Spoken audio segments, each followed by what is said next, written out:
Good morning, and welcome to the First Parish Church of Stone Acton, a welcoming and spiritual community. My name is Jude McKnight, and I serve on the Worship Committee. For those visiting FPC for the first time, we welcome you. Please let us know you are here by filling out one of our visitor information cards in the pews and hand it to an usher, drop it in the plate, or hand it to Meg, our welcoming staff member, who's here somewhere. Our minister, staff, and board are listed on the front of the order of service. Please feel free to ask me or any of these two people for more information. If you would like a large print order of service or hymnal or an assisted listening device, please ask our ushers. Our assisted listening devices are small radios, which anyone is welcome to use and can be used in any space in and around our building.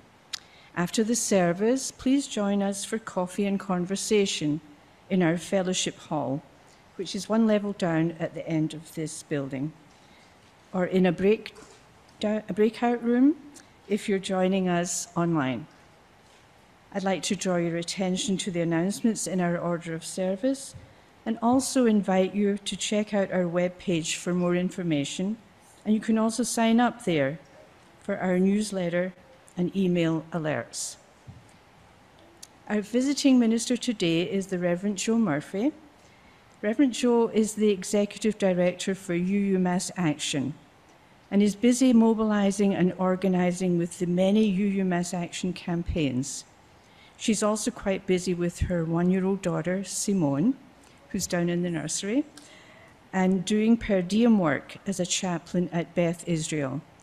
She loves liberation, dreaming, the ocean, and a fine roast chicken dinner. And now, let us come together for a time of community, singing, and worship.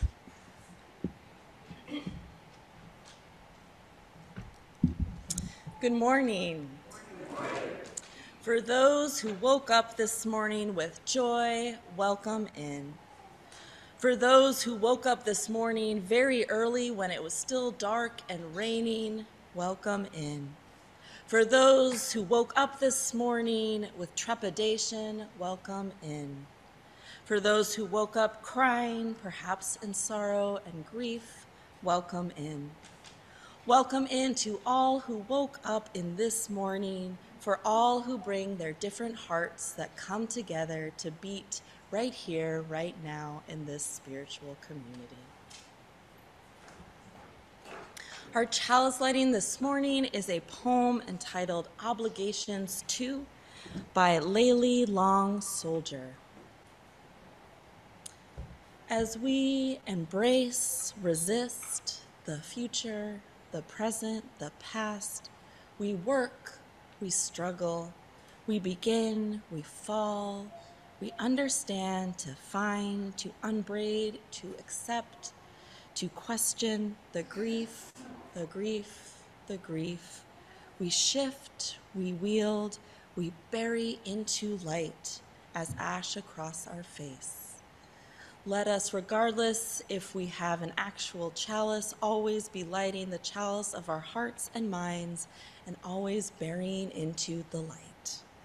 Blessed be. If you now join me in rising in spirit or in physical form and singing hymn number 354, We Laugh, We Cry.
would remain standing and join me in saying our covenant and affirmation in your order of service. Love is the spirit of this church, and service is its law. This is our great covenant, to dwell together in peace, to seek the truth in love, and to help one another.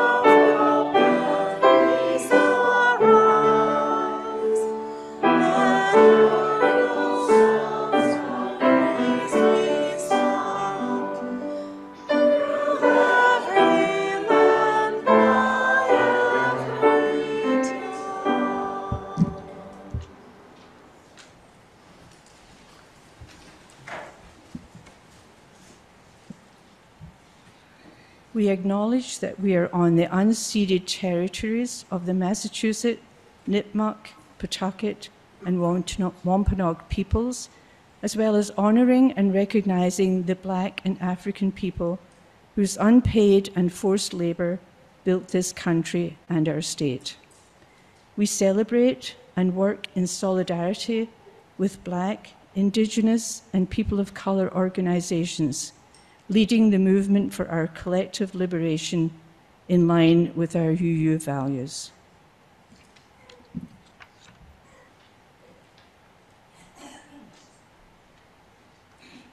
Hi, this is the time in our service when we share our joys and sorrows.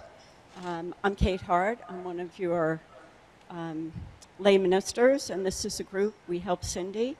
And we're here during your times of joy and times of difficulty to help expand any kind of support we could give you from the FPC community. You can learn more about this on our website at Pastoral Care. Usually we get joys and sorrows that come in over email, maybe because we're looking at a holiday weekend, we didn't get any.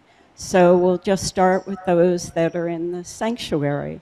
So if you have something you would like to share, please raise your hand and we'll bring you a mic. We ask that you talk into the mic so we can all hear you, especially the folks online. So just raise your hand. We do light 2 final candles. So the first one I'm going to light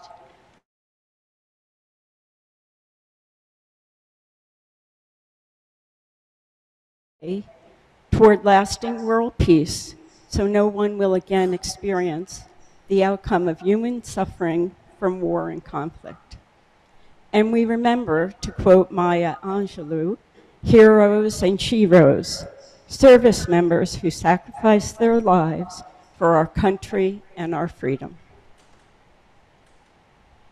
And one final candle for all those joys and sorrows that are left unspoken in our hearts.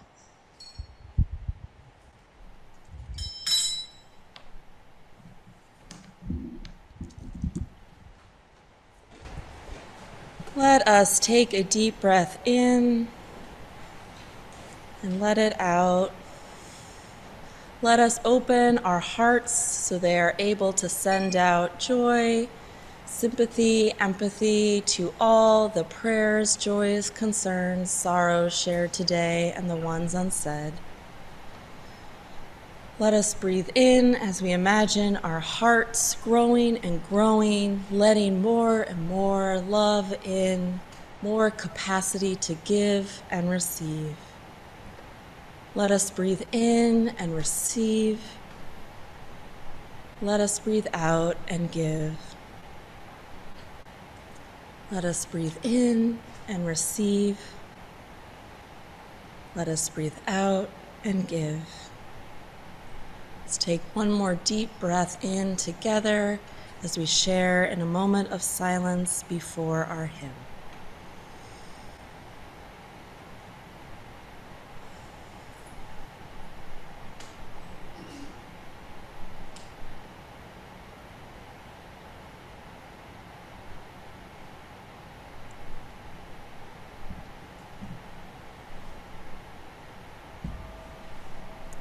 Let us remember that we are all so loving.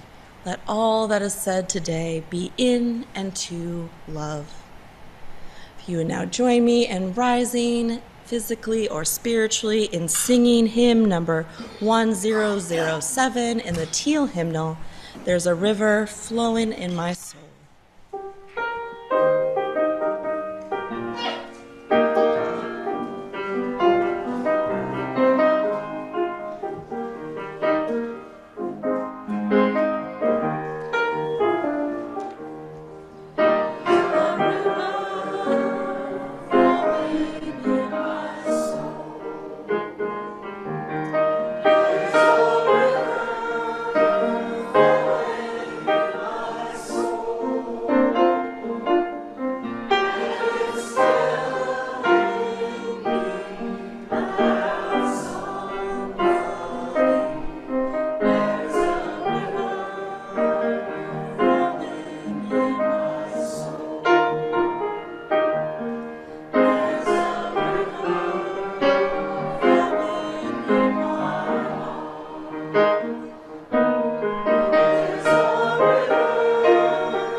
Our reading this morning is Perhaps the World Ends Here by Joy Harjo.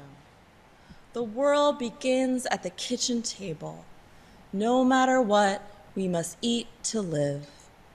The gifts of earth are bought and prepared, set on this table. So it has been since creation, and so it will go on. We chase chickens or dogs away from it. Babies teethe at the corners. They scrape their knees under it. It is here that children are given instructions on what it means to be human. We make men at it, we make women. At this table we gossip, recall enemies and the ghosts of lovers. Our dreams drink coffee with us as they put arms around our children. They laugh with us at our poor falling down selves, and as we put ourselves back together again. This table has been a house in the rain, an umbrella in the sun. Wars have begun and ended at this table. It is a place to hide in the shadow of terror, a place to celebrate the terrible victory. We have given birth at this table and have prepared our parents for burial here. At this table, we sing with joy, with sorrow. We pray of suffering and remorse. We give thanks. Perhaps the world will end at the kitchen table while we are laughing and crying, eating of that last sweet bite.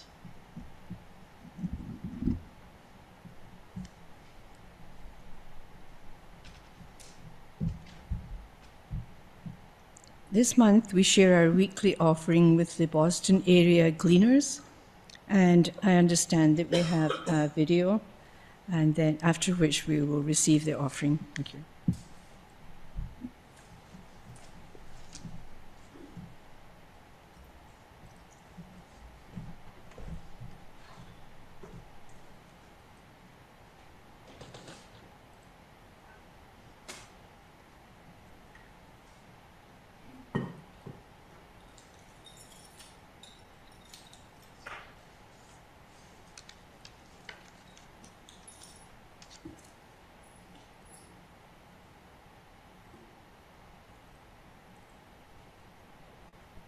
Hi everyone, my name is Alyssa and I am the Communications and Outreach Manager at Boston Area Gleaners. We are so appreciative of you all for selecting us to benefit from your plate sharing for the month of May again this year. I wanted to give you an update on what we've been focusing on these past few months and to let you know how your support contributes to our efforts to bring fresh, healthy produce to those in our community who lack access. Now that it's spring, we are very busy making preparations at our headquarters at Stonefield Farm to gear up for what we expect to be a demanding season. For context, some of you may know that the farm was put under an agricultural preservation restriction in 2021. This means that its 27 acres of agricultural land and 24 acres of forest and wetland wildlife habitat will remain preserved in perpetuity, which is great for us. The preservation also includes public access to surrounding trails, like part of the Acton Rail Trail, and one of the largest red maple swamp stream systems in the region's watershed. That said, at Stonefield, we're working on diversifying our crop portfolio to include more produce that's difficult to source in our region. So, for example, produce like collard greens, okra, hot peppers, callaloo, and the reason for doing this is because these crops, which can be tough to find on regular grocery store shelves, are in high demand amongst communities of culturally diverse backgrounds. We want to support our food access partners, so food banks, our food pantry partners, kitchens, by providing produce that reflects the culinary preferences of the communities that they serve. In other words, we strive for a food system that is equitable and just for all backgrounds, not just in terms of accessibility, but in variety as well. Now, while there are plenty of adjustments to be made at the farm from season to season as we continue to learn and grow, the long-term goal at Stonefield Farm is to continue shifting from the traditional model of farming to one that incorporates regenerative agriculture practices. So we want to do this in order to enhance soil health, improve production, while protecting the adjoining wetlands, wildlife habitat, and conservation lands. So for instance, last season we created a swale, or a low depression in the soil in our front field, and planted a variety of native species of plants there. The purpose of this is to improve irrigation of the field, which proved definitely worthwhile during last year's incredibly rainy season, and to also encourage pollinators at the farm. This season, we're also leaving some of our field fallow or unplowed, so instead we'll plant a cover crop. And there are many benefits for doing this. It will promote healthy soil structure, help prevent erosion, limit nutrient runoff, and reduce compaction. So overall, your support really allows us to fine-tune our operations at Stonefield Farm and ensure we're supporting an equitable, just, and sustainable food system.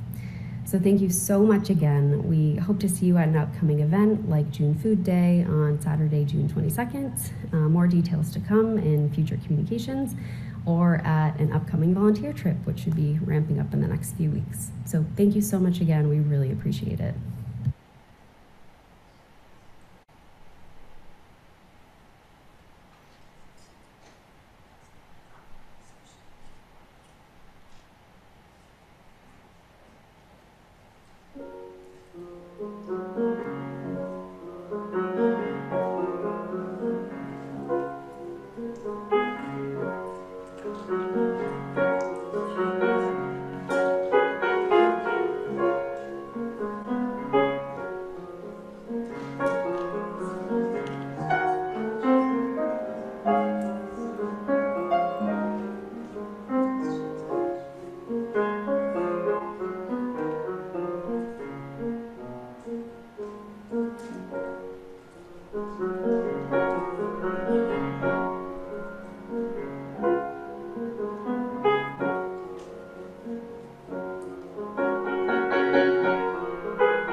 Two things before I begin my sermon. First, can everyone hear me?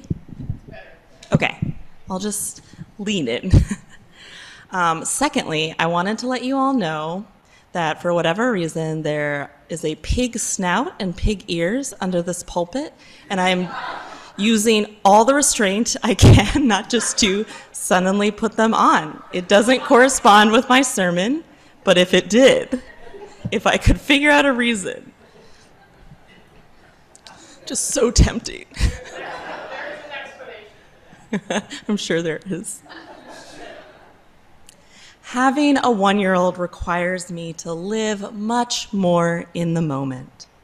I am constantly checking on needs that are not my own, gently tending to her needs. Though I have the privilege of living more in the moment, I also think about the world my child will grow up in. And attached to this is the possible end of the world, or at least surviving pretty rough times. One of my favorite poems is perhaps The World Ends Here, the poem that I read this morning. I love this poem because though it is about the end of the world, it is jam-packed with life. I'm going to read the beginning again. The world begins at the kitchen table. No matter what, we must eat to live. The gifts of the earth are brought and prepared, set on the table. So it has been since creation, and so it will go on. Our dreams drink coffee with us as they put our arms around our children. They laugh with our poor falling down selves as we put ourselves back together again at the table. I have read many articles throughout these years that talk about what to put in your emergency bag, whether that be for the apocalypse, flood, or fire. When thinking about the candles, knives, and canned goods to store away, I think it's important to imagine what we put aside spiritually for our spiritual end of the world pack. I could talk about putting things such as resilience and hope in this pack, but we need more than that. I, of course, think we need resilience and hope, but also we need to be prepared with what gives us resilience. Where can we find it? Where in our bodies does it already live? What memories, what experiences can we draw from? What gives us hope? What has given us the stamina, the patience, the compassion in the past and the present that lives with us now? I think we already have what we need to fill our spiritual pack. We just need to remember to compile and store away what gives us the spiritual sustenance we need and will need. When I think about climate change, I think about the inherent hope already embedded in the earth. The hope grounded in the fact that whatever may happen to our earth, she'll reconfigure herself. She will go through another ice age or recast herself in earthquake. Our earth will survive. Yes, it'll be in a different form, but she will survive. I wonder if we can take a note from her. She is resilience and has a patience we cannot understand, perhaps. She is joy, she is creative and free. In my spiritual backpack, I want to pack these things. I want to pack resilience, I want to pack joy, hope, patience, creativity, and freedom. I want everyone to take a brief moment and think about what you would pack along these lines.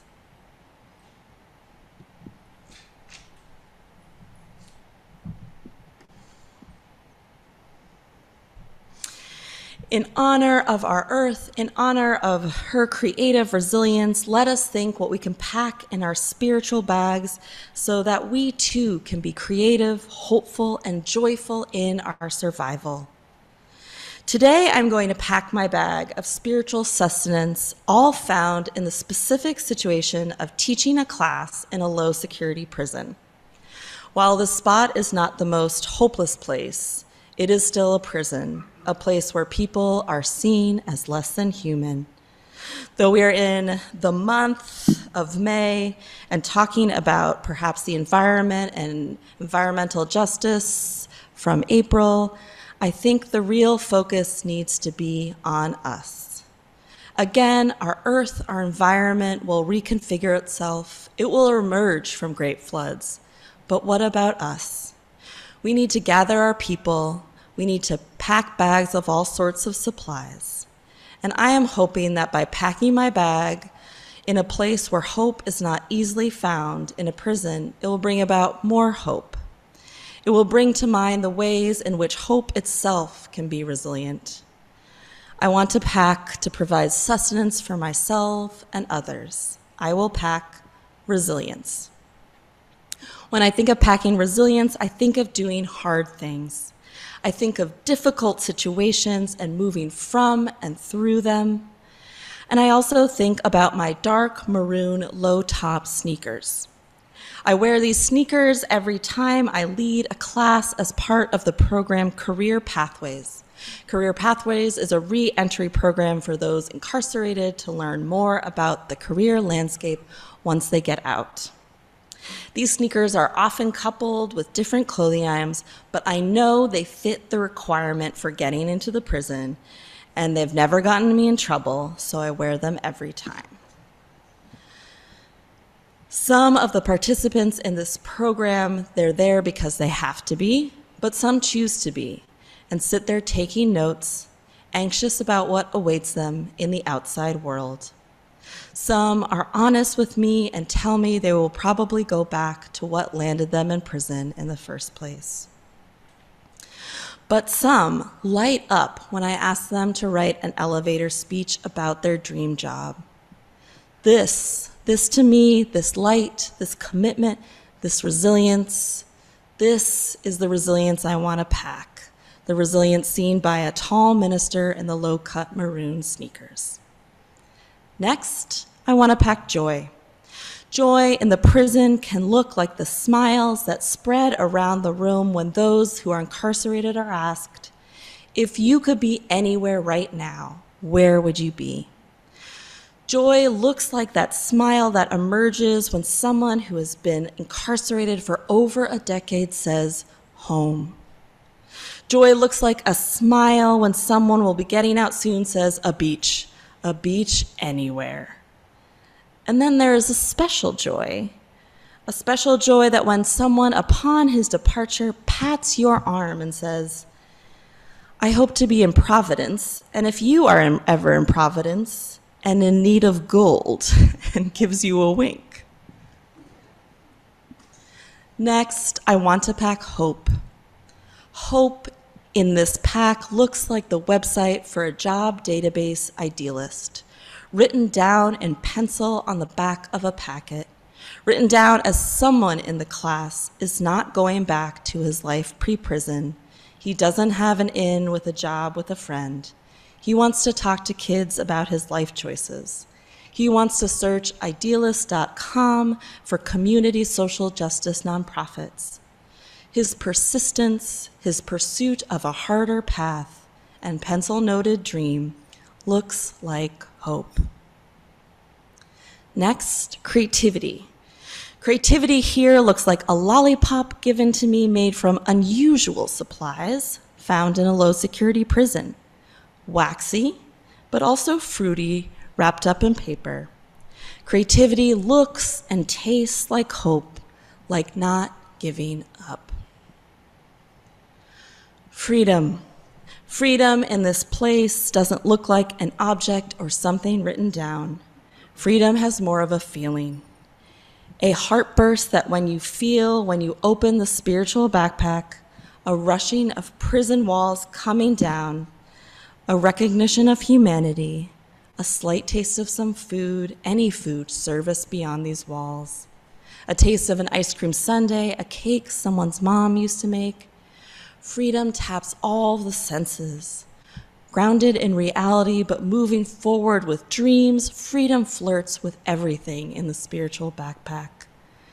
Freedom flirts with everything, claiming them all as needed in a world where everyone is free. Now, I want you to remember back when I asked you to pack your spiritual backpack and think about the words you wanted in it. And we're going to bless this congregation with the spiritual backpack you already have. So why don't you take one more moment, and then I hope some of you will just shout out your words, and we'll bless you all with a spiritual backpack.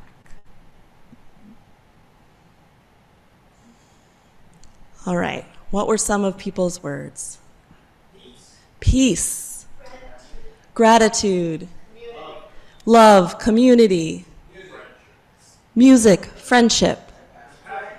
Compassion. Poetry. Forgiveness. Patience. Determination. This is a solid spiritual backpack. Anything else? Thanks. Creativity. May this congregation be blessed with the spiritual backpack of the compassion, the forgiveness, the friendship, creativity, gratitude of all that you have expressed to each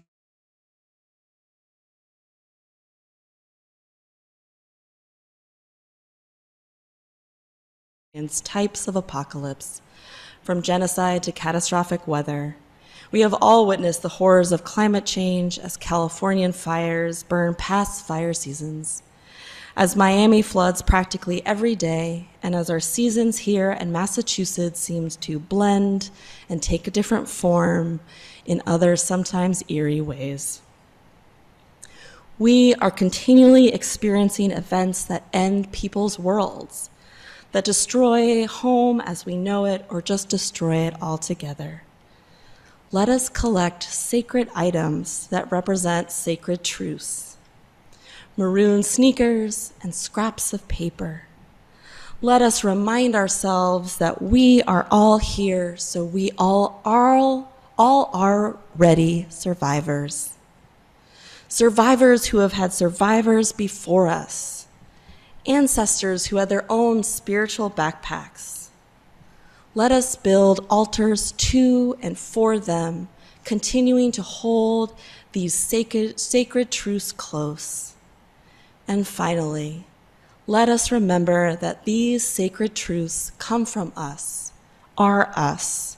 We are resilience, hope, creativity, gratitude, peace, love. We are freedom. We already have the tools. Let us gather at the kitchen table. Let us not be stingy in sharing our sacred packs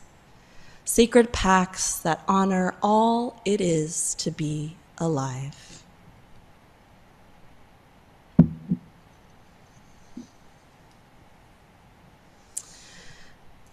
I especially want us all to remember to put joy in our spiritual packs. And I'm going to make you sing a song that's before the hymn. Let's see. So the part I'm going to ask you to sing is... Dun, dun, dun, dun. Hey, it's the end of the world now, haven't you heard? Love 'em if you've got 'em. Hey, it's the end of the world, haven't you heard? So love 'em if you got 'em. And then I'll sing, say goodbye to the past, now raise up your glass and revel while it lasts. It's the end of the world. Now this part is a little like country elbow stomping, so you may do that if you feel so moved. Sometimes I am afraid to die, my flesh and bones won't testify, my enemies and friends share the same residence, but don't eulogize on my behalf, I'm long way from my epitaph, I'm only getting started on this lost highway. Hey, it's the end of the world now, haven't you heard? So love 'em if you got 'em. Say goodbye to the past, now raise up your glass and revel while it lasts. It's the end of the world. I am foolish. Let's get a few stomping feet. Come on, help me out. I am foolish, I am blind, I lose my heart and lose my mind. My soul feels like a trumpet on the battlefield. My soul, don't shower me with flatteries, got no time for pleasantries, just give me the truth and set me free. Hey, it's the end of the world now, haven't you heard? Love 'em if you got 'em. Say goodbye to the past, now raise up your glass and revel while it lasts. It's the end of the world. Go tell the congregation we need a revelation. Go tell the congregation we need a revelation, 'cause hey, it's the end of the world now, haven't you heard? Love 'em while you got 'em, it's the end of the world. Blessed be.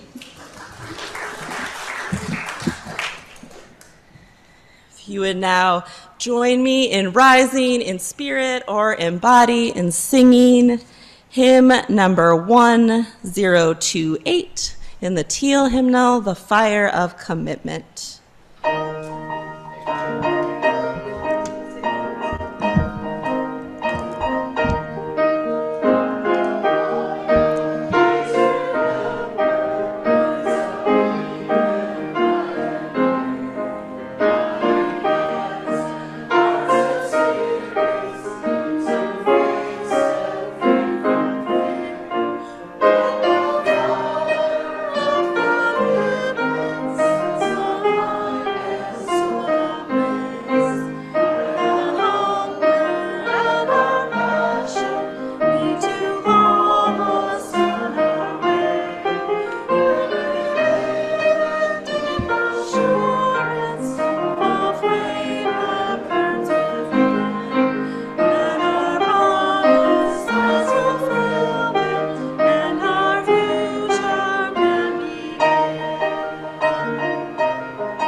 Our benediction this morning is a blessing of hands, so if you like, you can put your hands like this or this.